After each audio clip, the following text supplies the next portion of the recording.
একই শুরু করেছেন এআর রহমান। বিচ্ছেদ যেন অস্কার প্রাপ্ত এই গায়কের কাছে ছেলে খেলা। হ্যাঁ, তাই তো বিচ্ছেদের ঘোষণা করেও ফের মিলন করতে চলেছেন তিনি। আবারও দাম্পত্য জোড়া লাগছে এআর রহমান ও সায়রা বানুর। কিন্তু আবার কেন এই সিদ্ধান্ত? এর পেছনে ঠিক কোন স্বার্থ লুকিয়ে রয়েছে এআর রহমানের? দেখুন, টানা 29 বছরের দাম্পত্যে ইতি টানছেন এআর রহমান। এই সিদ্ধান্ত মোটেই সহজ ছিল না। বুকে পাথর রেখেই বিবাহ বিচ্ছেদের সিদ্ধান্ত নিয়েছেন দম্পতি, এমনই জানিয়েছিলেন রহমান পত্নী সায়রা বানুর আইনজীবী। তিনিই বিচ্ছেদের খবর প্রকাশ্যে আনেন। বিচ্ছেদের পর মন ভার করা পোস্ট করেছিলেন সুরকার নিজেও। অন্তত 30টা বছর একসঙ্গে কাটাতে পারলে ভালো হতো, দাবি করেছিলেন রহমান। এই পোস্ট দেখে রহমান অনুরাগীদের প্রশ্ন, কোনোভাবেই কি দাম্পত্য জোড়া লাগানো সম্ভব নয়? এই প্রশ্নের উত্তর দিয়েছেন সায়রার আইনজীবী বন্দনা শাহ। ফের দম্পতি এক হওয়ার সম্ভাবনা তিনি উড়িয়ে দেননি।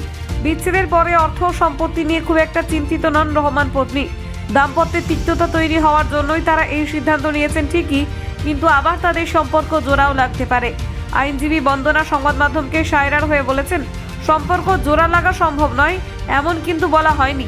দুজনের মন্তব্যে যথেষ্ট স্বচ্ছতা রয়েছে। ওরা দুজনেই বিচ্ছেদ নিয়ে যথেষ্ট যন্ত্রণায় রয়েছেন। এই সিদ্ধান্তে আসতে ওদের বেশ বেগ পেতে হয়েছে। বিচ্ছেদের বিবৃতিতে কোথাও বলা হয়নি ওরা ফের সম্পর্কে ফিরবেন না। বিচ্ছেদের খবর প্রকাশ করার পরে এআর রহমান পোস্ট করে বলেছিলেন, আমরা ভেবেছিলাম দাম্পত্যের 30তম বছরে অন্তত পৌঁছাতে পারবো, কিন্তু এমন পরিসমাপ্তির কথা আমরা কল্পনাও করিনি। হৃদয় ভাঙার ভারে সৃষ্টিকর্তার আসন পর্যন্ত কেঁপে উঠতে পারে। যদিও এই দুঃখের মাঝেও আমরা জীবনের অর্থ খোঁজার চেষ্টা করি। হয়তো ভেঙে যাওয়া অংশগুলো আর কখনোই আগের মতো জোড়া লাগবে না। ব্যুরো রিপোর্ট, কেবি প্রোডাকশন হাউস।